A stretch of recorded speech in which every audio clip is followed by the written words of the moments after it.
Hi, this is Albert Yip. I have a Cantonese channel talking about Hong Kong, what happens in Hong Kong. Here, I'm going to select some of those videos and then tell it in English for a wider English audience. The first one I'm going to tell you is that there are three types of protesters in Hong Kong.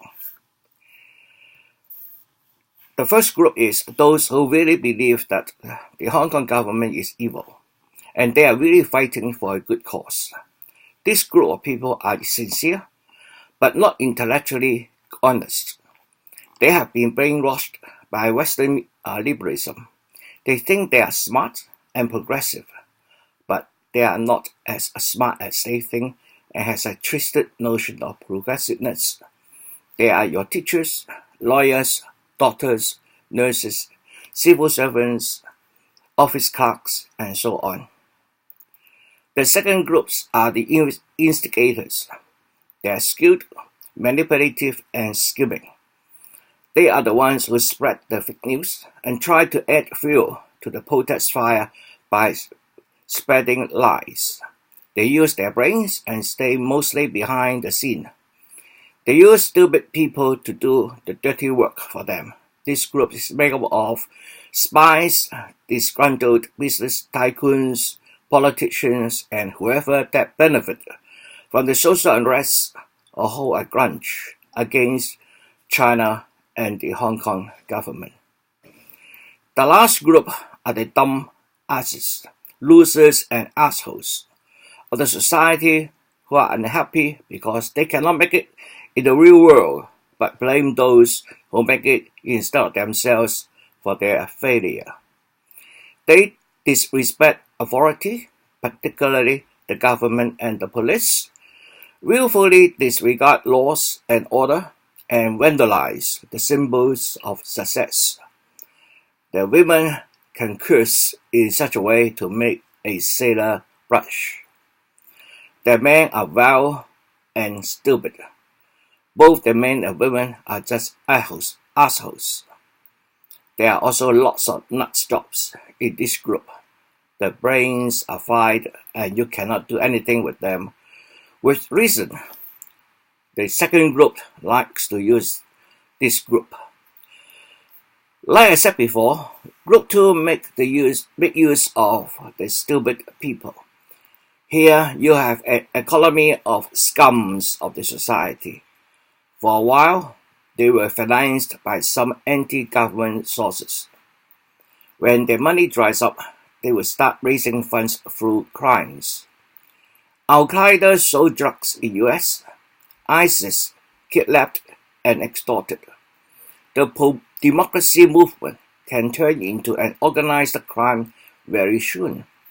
They will be much worse than the triads because there are so many of them. The crimes are already beginning to happen. We see the guns and the robberies. It is just a matter of time that the pro-democracy protesters will start extorting businesses by demanding protection fees to spare them from vandalism. Different strategies are needed to fight different groups. For Group 1, you need to win their minds. They are social liberals. Like all other social liberals, they are full of shit. But at the least, their minds still work to some extent. We need someone smarter than them to debate them and to win them over by reason. For Group 2, they are the devils.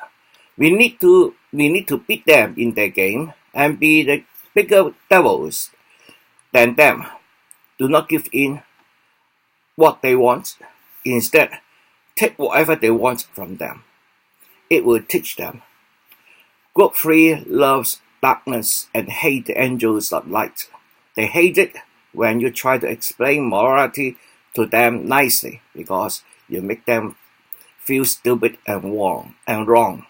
They are nasty and only know how to deal with nasties. Okay, this is a message sent to me by a friend.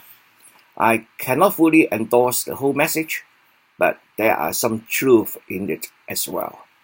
What I'm going to do in this channel, the English channel, will mostly read some comments and then give some of my own opinion after reading it for you.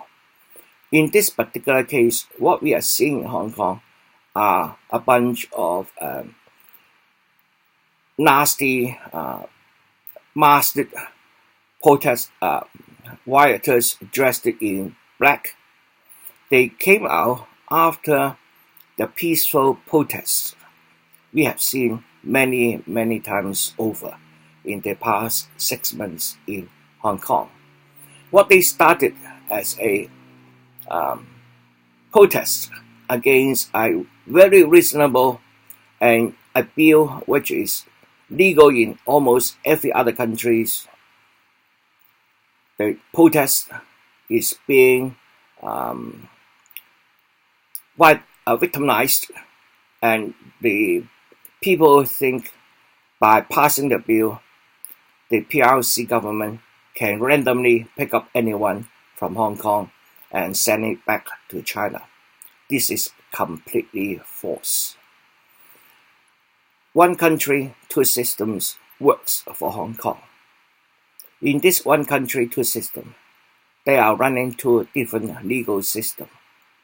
The PRC has a different legal system from the common law legal system in Hong Kong. In the case of somebody committing a crime in mainland China, for example, the Chinese authority need to send a demand to the Hong Kong government requesting the arrest and the extradition of such a person. In this request, it must be sent through official channel, and the Hong Kong chief executive will have the veto power to deny further investigation, and the case stopped there. If the Hong Kong chief executive does not think it is politically motivated, it will then forward to the Hong Kong legal system to make the final judgment. The Chinese authority obviously will need to present evidence that this person has committed a crime. There are several hurdles in order for the extradition to be effective. First of all, the crime must be considered criminal both in Hong Kong as well as in China. If it failed this test, no need to proceed. If it meet this test, the second test is whether the alleged crime will have a more than 7 years prison terms in both countries, in both Hong Kong and China. Again, if it is a minor offense which will result in a punishment less than 7 years, there will be no extraditions. And there's also exclusion about crimes related to business and related to speech. All these are excluded. Only those crimes which meet the requirements will go through the legal system as usual, extradition hearings. The final court in Hong Kong is not in mainland China, it is in Hong Kong.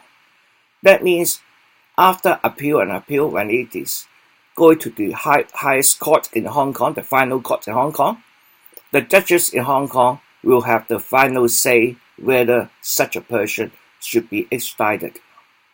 That means Hong Kong is the gatekeeper of this extradition. Chinese government cannot and will not take any person from Hong Kong into China with no legal consequence. So any saying that such a law is breaking the firewall between the legal system in Hong Kong and the legal system in China is completely false. But somehow, millions of people in Hong Kong believed such a lie, and they came out protests. Hong Kong have protests legally and supported by police. If you want to have a protest, you bring an application to the police. When the police issue a statement of no objection, then the protest is legal. You can go ahead and do what you like during the protest, even blocking major roads. After the protest, you are supposed to disperse. That's when the trouble starts. Almost every time, during the last 6 months, this peaceful protest changed into a violent rioting. By the end, when the peaceful protesters left, a group of masked, dressed in dark with helmets and gas masks, destroyed the Hong Kong property, taking up bricks from the footpath, damaging the wall barriers, and throwing these bricks to the police, throwing iron sticks, towards the police. Recently, they advanced to use petrol bombs and even arrows and bows. These are very dangerous acts. We have instances of police being hurt by such acts. They are not peaceful protesters. They destroy the Hong Kong people's property. They damage roads. They block traffic. They deliberately vandalize the MTR, which Hong Kong people depends on to travel. They block the tunnel between the Hong Kong Island and the Kowloon. This is what has been happening in the past 6 months. What I like to tell you is what is the true story in all these events. I understand that I'm not residing in Hong Kong at the moment, but I was born there. 2/3 of my life is spent in Hong Kong until I migrated to Australia here. I still have my families back in Hong Kong, both from my side and my wife's side. So I really is very concerned of what has happened in Hong Kong. Over the next, I don't know how long, over the next few weeks, I hope, I will try to explain to you what is really happening in China, and hope that you can join me by watching my videos. If you like my videos, please subscribe. I'm more than happy to answer all comments. Thank you.